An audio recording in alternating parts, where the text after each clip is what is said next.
Let's do this. The Cult of Hockey podcast by the faithful and for the faithful. I'm David Staples of the Edmonton Journal, and I'm here today with Bruce McCurdy. Welcome, Bruce. Hey, David.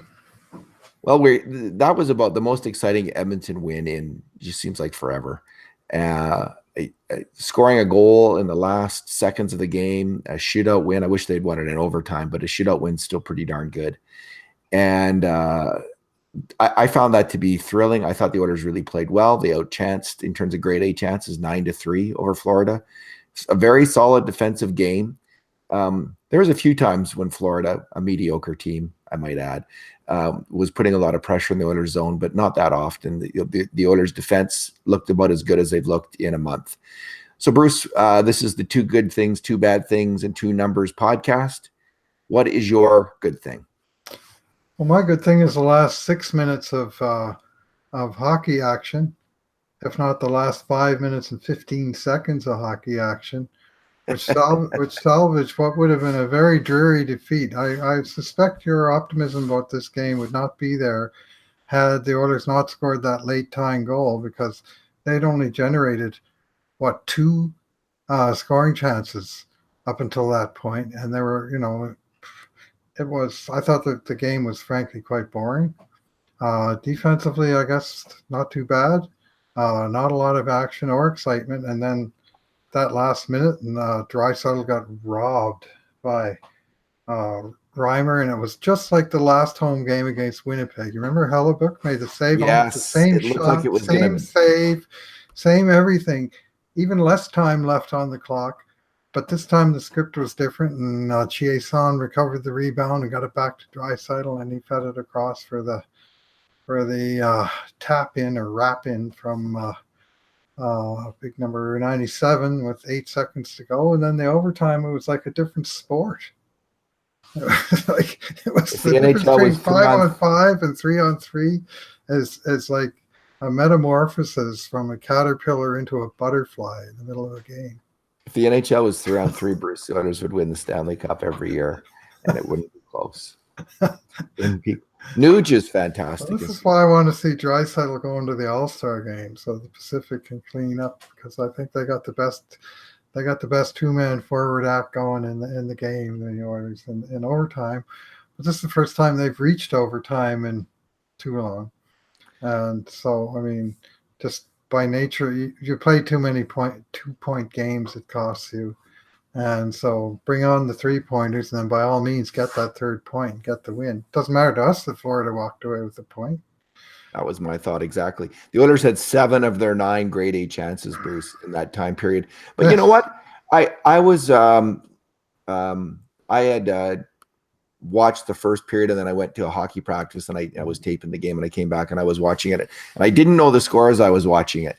And right. But as the third period was going on, I was getting more and more excited. I thought, man, the Oilers are really starting to play well in the third period, and they weren't getting a lot of chances, but they were getting the better of the play. It looked like a team determined to win. The line shakeup seemed to work. All of the lines the combinations that he was putting out there were finally working. Seems like McDavid and Draisaitl get a little stale every third or fourth game together, and they need breaking up. And it seemed to work, and they were coming on.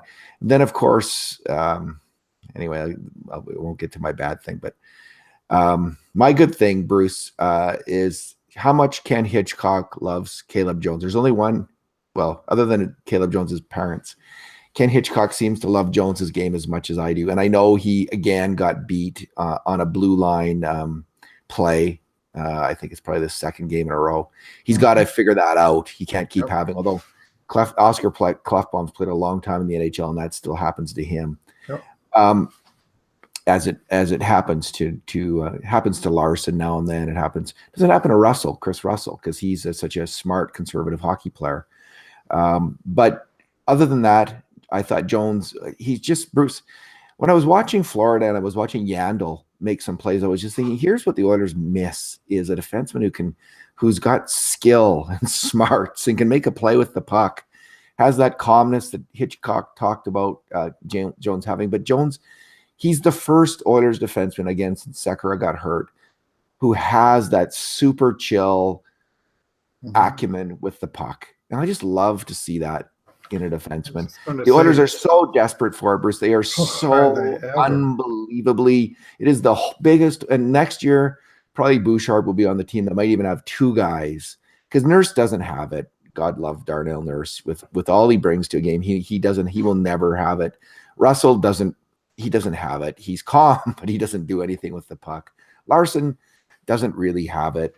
Clefbaum, does he have it? I don't know. Like he's good. Like he's a very good player, Clefbaum. Like he does everything kind of good, but nothing great. And but Jones really does it great. I think Clef's got good wheels and a good first pass, kind of like Jones has got. Jones he does look like a young Andrei Sekera to me, and he's got some nice wheels. And he's still got some rough edges defensively to burnish off for sure because he's gotten burned a few times now. But lots of good little plays in every game. I love seeing him out there in overtime. Yeah, he played like over 2 minutes in overtime. He excelled, and Nurse is good in overtime because he's so fast out there. It's better to see, but again, if they had played Larson, Larson's just not that. He just lacks a little bit of mobility and creativity in the end as an offensive hockey player, just like Nurse. Like Nurse has the speed, but so it was great to have Jones out there. I mean, once Clefbaum comes back, you can go Clefbaum or Jones in overtime, and gets all the better if we can imagine such a thing. Bruce, what is your bad thing? Well, I'm going to jump right over that awful 5-on-3 the Oilers had. In fact, the awful 2 power plays they had back to back there, and go right on to the really bad thing that was a really bad thing for a whole lot of people tonight, and that was a utter breakdown in the Sportsnet TV feed, which caused my TV screen to flash in this sort of strobe light on and off flashing pattern for the entirety of the 3-hour broadcast. It took me, and you could follow the play, like between the flashes, the puck was moving and the play was flowing. But I'll tell you, David, it was seizure inducing, just brutal. Like I'm seriously, I wonder if someone or more than someone has had an issue with trying to watch the game tonight because it's a known cause of seizures. And I mean, maybe the guest broadcaster was awful. I'm sorry to hear that, Bruce. It used to drive me crazy. This is the worst I've ever seen. No. Worst I've ever seen. And you know what? This is 3 games in a row now from Rogers Place, named after a major telecommunications giant, and one of the major providers. In this case, I think it was Sportsnet, not the cable provider. But the previous 2 games, the cable provider had problems, and I mean, it's a first world problem. I'll be the first to admit that. But this game was unwatchable. I caught up with it finally. I found a poor feed on the internet about 10 minutes into the first period. And by then I had a raging headache and a raging temper to match it. And so it took me a while to find a better feed and to calm down enough to watch, if not exactly enjoy the game. And until that last minute heroics, man, I had my headline all written, "The Oilers can't get out of their own way," because it looked like that was going to be the winning goal, where they basically clash sticks and put the puck in their own net. Anyway, I understand a lot of people just gave up on this game, or just tried to watch through it, or just listened on the radio or whatever, and they got to fix that. Like, that's just not acceptable. Maybe there was a guest broadcaster, 3CPO. Okay, my colossal disaster. Used to I haven't had that this year, and I also subscribe to NHL.com because otherwise I would just lose it. Because I mean I need to watch all the games to do video work, and so I have that backup. Otherwise I just have a conniption whenever that used to happen. And of course you're doing the game grade, so you need it tonight in order to do that work. So the grades are going to be a little bit soft because, I didn't see even the whole game. Like the first 10 minutes, I could tell that each team scored a goal, and I watched a replay of it later. Well, not much else happened in those No, 10 it minutes. wasn't a lot happening. So it was a difficult game to get into for a few reasons. But Okay, what I didn't like, Bruce, was that goal deflecting it off Larson. And it's just nothing. These things happen, right? There was no one's at fault on that. It's just terrible puck luck. But the Oilers have had, in the last month, they've had their fair share of bad puck luck. They had really good puck luck in Hitchcock's first month. But of course, you know what? Then Nugent Hopkins goes in overtime, takes that shot and bangs here, bangs there, goes off his armpit, off his nostril, and off the back of his leg into the net. So puck luck is like that. But I was so frustrated because I didn't think the Oilers were going to come back. And of course, they desperately need to beat this. Come out of this game with a goose egg in the standings would have been killer. Oh God, they can't have that happen. And I'm just saying that I can't have that happen as an Oilers fan. I've said this once a million times. Like, I can't go through this again where they're out of it in January here. Like, come on, guys, hang in there at least until April, or excuse me, at least until March. 6 minutes left in a tie game. They've already lost 5 in a row on home ice. Like, I was so feeling it for the poor fans. Oh yeah, are in the building that have suffered through a lot of tough hockey this last short while, and also, of course, these last many years.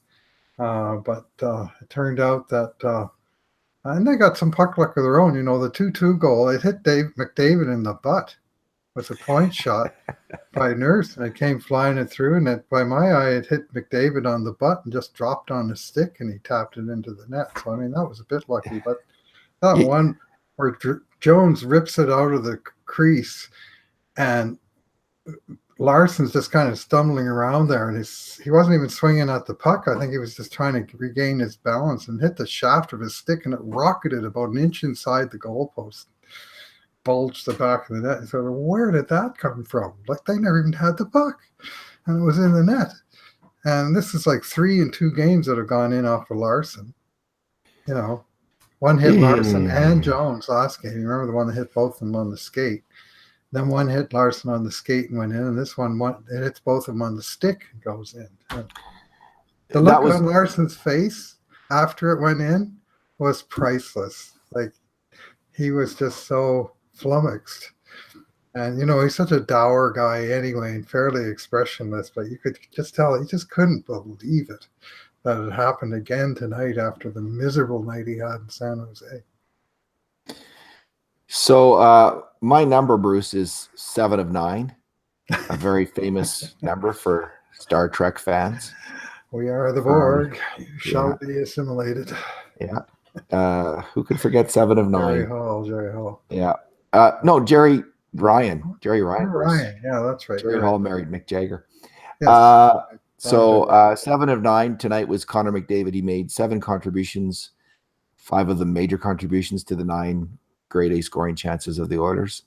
And Bruce, the last goal in the 8-second left goal was so spectacular because, I mean, not only were they desperate for that goal and deserving of it. I thought they played a good game, but I loved the way it was such an Oilers moment for Florida.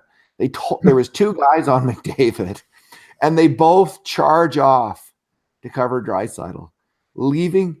What's the last thing you want to do with 8 seconds left in the game is leave Connor McDavid alone in the slot. But they both go charging right over, puck watching, charging right over to Draisaitl, who passes it over to McDavid, who scores. It was such a colossal FUBAR Oiler-esque moment for the Florida Panthers. And then, of course, McDavid's great. What a pass, he says. I think he says, "What a pass, baby."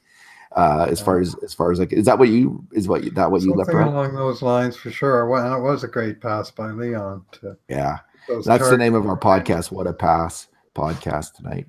Okay. What's your number? I got a row of numbers. I got to read this row of numbers because it's just so amazing. Darnell Nurse on the event summary tonight. Okay. So start with the box cars: 1 goal, 1 assist, 2 points, +3. And it was his pass that nearly set up Draisaitl for the tire and started the sequence. So you will have credited him on that scoring chance, even as he didn't get a point. But he did get a goal and assist on the other 2 goals. He played 31 minutes and 49 seconds tonight, 5th most in the NHL all season by any player. 38 shifts, outrageous. He led the Oilers in power play and shorthanded time and 3-on-3 time and 5-on-5 time. In that time, he had 8 shots on net. The entire forward core had 11. And late into the third period, Nurse had more shots by himself than all the forwards, the guys that are supposed to be shooting the puck, mind you. And Nurse wound up with 12 shot attempts. He also had 4 hits to lead the team, 1 giveaway, and 2 blocked shots to also lead the team. And he was a monster out there. I don't know how many miles he skated tonight, but it was many. Because those were not quiet minutes by Darnell. He was really involved in the game. And he's a very proactive player, and sometimes things go against him. But tonight he was an extremely positive influence. That was one of his best games. 2 more numbers on his stat line. He was in on 6 scoring chances and made a mistake on just 1 against. Okay, so that's got to be a 9. Yes, I've already graded him, and that's what I gave him. Yeah. And he was. I was going to ask you about scoring chances, but I knew it would be high, and I knew it would be positive, because I'm just reading off the one stat sheet here, the event summary, and that's all the columns, and he's got big crooked numbers on all of them. All right, so they won the first. They got, what is it? Is it 7 games in a row or 6 games in a row at home? 6 out of 7. It's like 2-3 game stands with 1 trip to Vancouver in the middle. So out of these 7 games, they got to win what? At least 4. Obviously, they got to win 4 of them, but 5 of them is probably right. They got to win 5 of them. So they got to gain back some points at home after that 0 for 5 homestand last time. They got to make these games count, and they're playing against so opposition. Florida tonight, for instance, they're a 500 team, and you got to, on your ice, you got to beat those teams, and they left it to the very, very, very end. But they got the job done.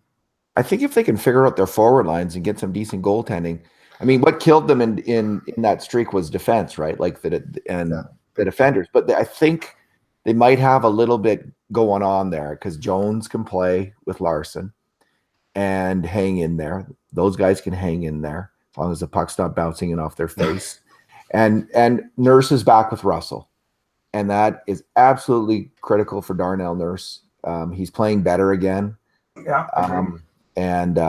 Russell's so solid. And I actually really, that was probably the best game from a third pairing we've seen in forever, again, from the Oilers with Benning and Gravel. I expect we might see those 2 again. So much for Manning and Petrovic, although Petrovic was playing okay before he got hurt. And Manning, Manning hasn't impressed at all. He's got to go to Bakersfield. I wrote a post today saying this. I mean, with all this sitting around he did in Chicago, and how horrible. I mean, he's just been. There's no other way to phrase it. He's been horrible. You can't trust him out there. You can't put him out there. They should do him a favor, send him to Bakersfield for a month, and let him get his game in order. If there's desperate injury situation, call him back up. But maybe when Petrovic is healthy, that's what's going to happen, because he needs to play Manning, or he'll never get better, and you can't trust him to play right now. So you think he'd clear waivers? Yeah, you're just trolling. That contract, man. The only person you're trolling with is Peter Chiarelli. I cannot believe he traded for that contract and had no retention on it. Like that's just mind-boggling to me. I'm sorry. I agree. I mean, if you wanted to get rid of Drake Caggiula's contract, let's say my suspicion, and I could be wrong, added $750K to it. But here's my suspicion: is Hitchcock had enough of Caggiula. Maybe so. And wanted him gone. But if you wanted to get rid of him, really, you couldn't trade him for like a 6th round draft pick, or something that you didn't have to take on that kind of money. So I agree. Like I'm glad. Listen, I'm not going to complain that Drake Caggiula. I know a lot of people complain about this, but I'm glad he was traded. I think he was hurting the team. He was part of the problem. But man, couldn't you just get rid of him at cost, like just for a low pick? And why didn't you do that? No, the cap management on that. I mean, getting rid of the Kajula's contract is defensible. Again, I choose to separate the contract from the player. Yes. But getting rid of the Kajula contract was defensible. But bringing back a contract with just as much time to run on it and an extra $750,000 on it for a player that doesn't appear poised to help the team, let's put it that way, is just indefensible. I just can't find a rationale that makes sense out of that. Well, we remember what Chiarelli said. He said he thought Manning was a better player than Kevin Gravel, and that's quickly proven to not be true. Now, again, like Manning was sitting for a month before he got in, and with reason, apparently. Evidently. Let's leave it there, Bruce, because we're moving on to all kinds of other bad things here. Thanks for talking tonight, Bruce. Yeah, thanks for listening, everyone, and hopefully we'll all get to see the game on Saturday against the Coyotes. Oh, it's not till Saturday. I guess it is Thursday, isn't it? Yeah, 2 nights. And in the meantime, and in between times, this has been another edition of the Cult of Hockey podcast.